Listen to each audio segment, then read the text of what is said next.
نو خدای پاک د موسی علیہ السلام په لاس کې داسې معجزه ښکاره کړه چې د زمانې ټول جادوګرې توبهګار کړل. موسی علیہ السلام چې کله د فرعون دربار ته ورسېد او ورته وی چې موږ دواړه زه او زما ورور هارون علیه السلام د خدای پیغمبران نو هغې ونه منه. نو موسی علیہ السلام ورته کونټۍ وغورځوله، د هغې نه یو اجدها خامار جوړ شو. چې اجدها خامار ته جوړ شو نو فرعون منډې کړې. اوهو خدای دا څه په جنجال وړېدو، دا شی خو نه راوچته نه کړي. هله موسی شی نیسه کونټۍ مار راونیسه، ګورې په موږ پسې راغی. زموږ بعضې تفسیرونه لیکلي دستونه او څوک وایي اویا شو، څوک وایي اویا زره.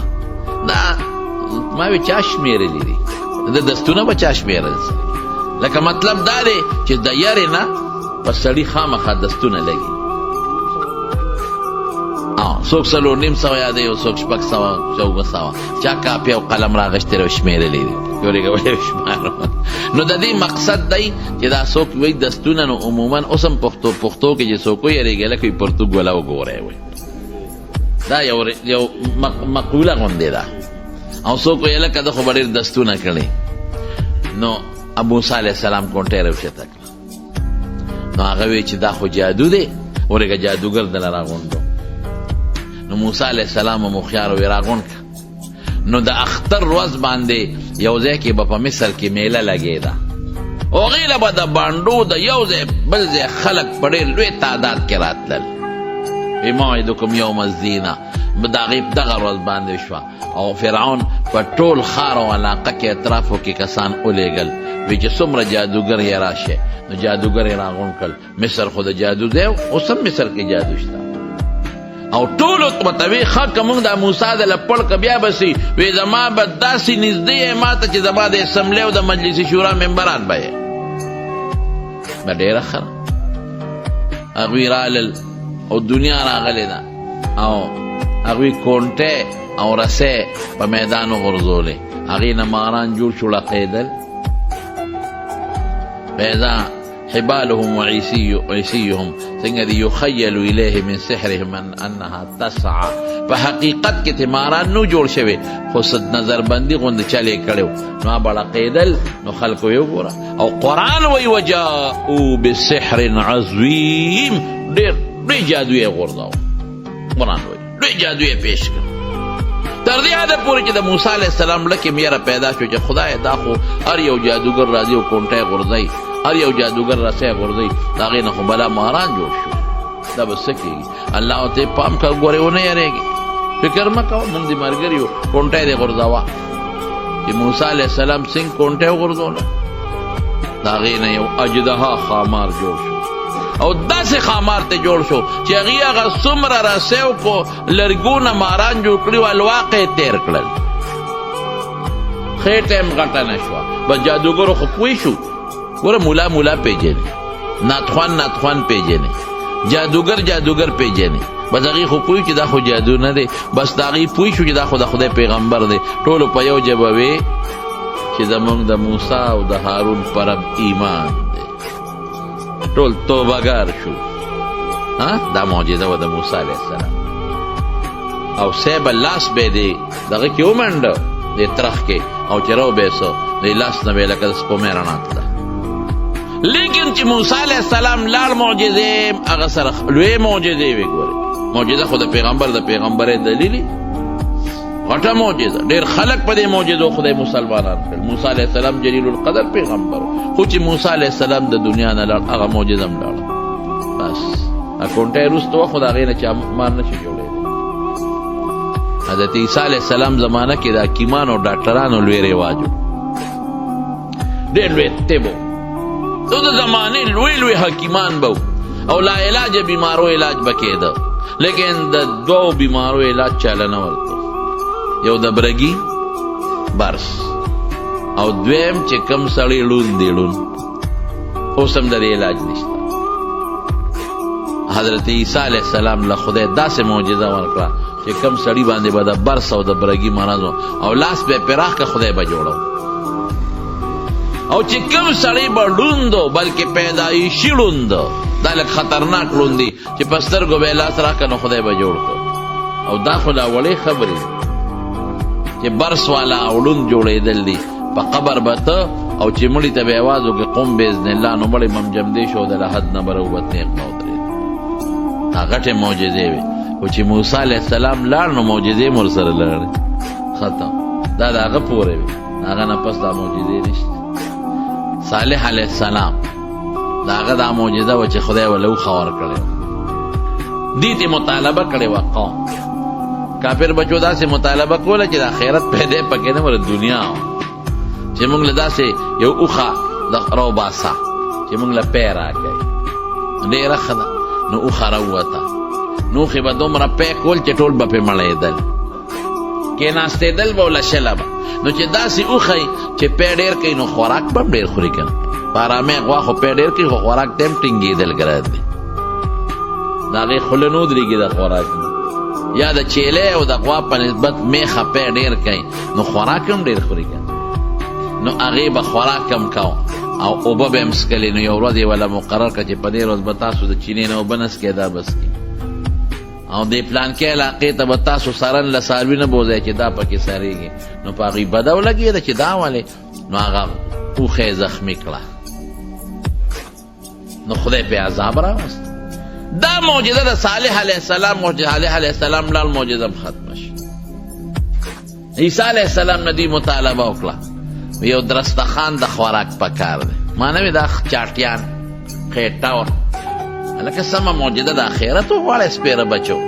نو درستخان هلته استطیع ربک دا ستا خدای دا طاقت لري چې یو درستخان په موږ نازل کړي او ډوډۍ پې پرتې او خوراکونه پې پرتې او موږ یې خورو. خبیث بچو سمه معجزه وغواړئ، د دین وغواړئ، د آخرت وغواړئ، د جنت د پیدې وغواړئ. نو څوک د اوښې پی غواړي، څوک من او سلوا غواړي، او څوک دغه غواړي درستخان. ظالمانو سم شی غواړي. وی نه نه دا څنګه خدای دی چې دا کار نشي کولی، طاقت یې شته که نشته. الله ته یې سوال وکړو خدای دا معجزه ښکاره کړه. نو څه چل به مخلوق خو هغه زمانه کې کم و که نه، دی به راغونډ شو. نو یو سپینه وریځ به راښکته شوه. د هغه سپینې وریځې په منځ کې به درستخان و. نو وریځ به ځمکې ته راورسېدله. نو درستخان به دوی لیده نه. نو بیا به تې وریځ ختمه شو، درستخان به په ځمکه پاتې شو. نو په درستخان به څو لوی کب به پې پروت و، غټ رویت کړې لوګې به تې خته او ګیر چاپېره به تې د دنیا ترکارۍ او غوښې او میوې پرتې وې په پلیټونو. نو دوی به ورته کېناستل. نو ښه ده بسه به یې وواله نو به یې خوړل. نو چې ښه به ماړه شو اخوا به شو نو بیا به وریځ راله درستخان به پکې پټ شو نو بره به وخته. نو عیسی علیه السلام ورته ویل چې ګوره یو کار وکړې هسې نه ذخیره اندوزي ونه کړې، په جیبونو ګوتو کې پټه نه کړې، دا کار ونه کړې. نو هغې وی خو د خبیث بچي و. نو هغې وی چې دا چرچته کېږي. نو چې څنګه بیا خوړه نو غلې غوندې به هغه زمانه کې خلک چې د پلاسټک دا ګوتی نه وي. اوس خو ښه دی چې پردي واده لدي دا زره د پلاسټک ګوتې وړي. سړي دومره روجې نه خوري لکه ښه دی چې خوري، او خوري نه کور ته وړي.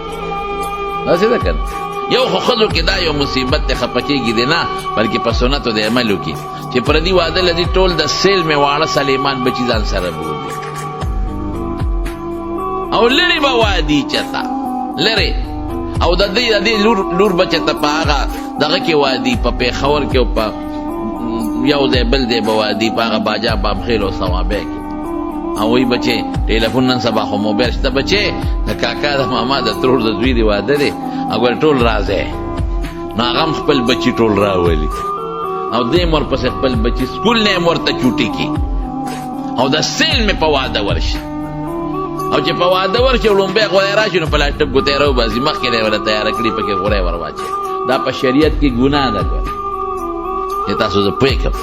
زه خو ورته ګوره واقع بیانوم خو دا واقع په رڼا کې راته د دین مسلې بیانوم چې تاسو پې پوه شئ په دې باندې چې واده له د یو کس وغواړي یو ورځه، چې د دوو درته وایي دوه ورځه، چې درته وایي ټول کور راشئ نو ټول ورځئ بیا.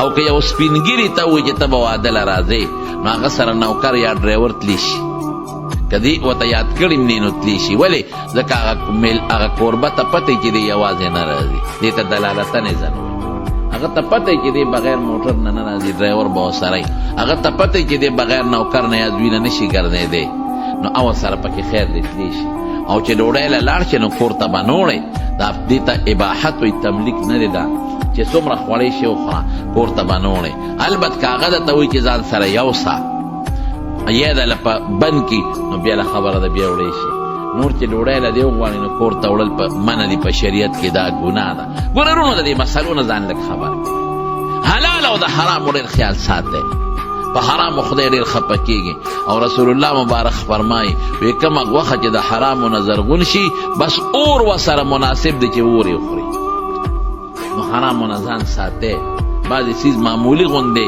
شبهه پکې راشي او حرام بشي درته او تاله به لوی تاوان د آخرت درکوي زموږ خلک دې ځان نه ساتي نو یو په دې ودونو کې دا خیال ساتئ دا ډېر لوی مصیبت دی نابللې موادله بالکل نه دی په دې پېښور کې دا جنټلمینان نه دي جنټلمین پېژنئ دا کباړ کې چې د 10 روپو پتلون اغوستي کباړ کې د 10 روپو پتلون د شلو او د 10 روپو کوټ یې چولي او د 50 روپو هغه تورې چشمې یې چولي او کونټه یې لاس کې اغوښتي ځان یې لوی سیکرټري جنرل جوړ کړي نور غریب له اردوم نه ورځي خو شکل جوړ کی بوټان پالش کی او د اتوار پر ورځ په شادي حال مفتو کې وردن نشي هلته خو شادي حال کې ډوډۍ وکړ په شادي حال ورشي داسې شکل یې جوړ کړی چې هغې ورته نه سلوټ کوي سلام علیکم زوی وایي د پلار به مې میل وایي او پلار وایي د زوی به مې میل وایي او هغه داسې شکل جوړ کړی خو پوره پولټیکلي جج ښکاري هغه سیکرټري جنرل ښکاري هغه ته څوک ویلی شي چې تا کاډو ښایه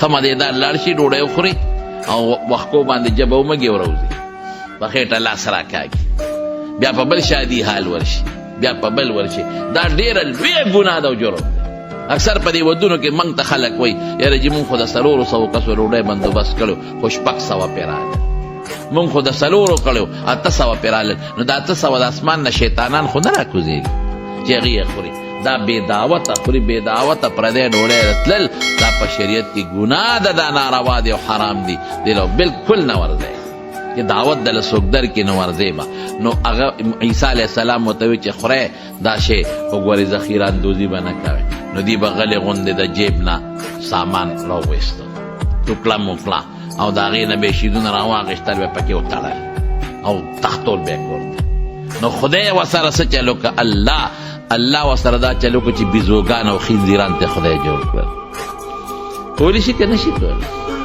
اوس هم زموږ د دې خلکو نه جوړ کړي دي خو ظاهري نه باطني ګورې دا ټول ګند دی ګند څوک چې د خدای نه لرې دی او د الله د رسول نه لرې دی زما دا خبره چې اورې نو خدای دې پې د عمل توفیق درکړي کوشش کوئ وروڼو چې عمل پې وکړئ عمل ډېر ضروري شی دی یوازې په دې کار نه کېږي چې په یو غوږ یې واورئ او په بل یې وباسئ او یاره ملا صاحب ډېر ښه تقریر وکړه والله که په دې صفت کار کېږي هله به کامیابېږئ تاسو زه ځانم یادو زه او تاسو به هله کامیابېږو چې دا زه سویم په دې مونږ عمل وکړو عمل نو خدای په لږو خبرو چې د عمل وکړو نو ډېره لویه خبره ده او که د 15 ګنټې تقریرونه واورېدل او عمل دې پې ونه کړو نو تبعی ده نو دا معجزې د هغې پیغمبرانو وي چې لاړل معجزې ختمې شوې او د حضور پاک مبارک هم بعضې معجزې د هغه د ذات سره تعلق لرلې لکه د ګوتو مبارکو نه به یې اوبه بهېدلې ګوتو نه به نه بهېدلې دا هسې مونږ خلک وایو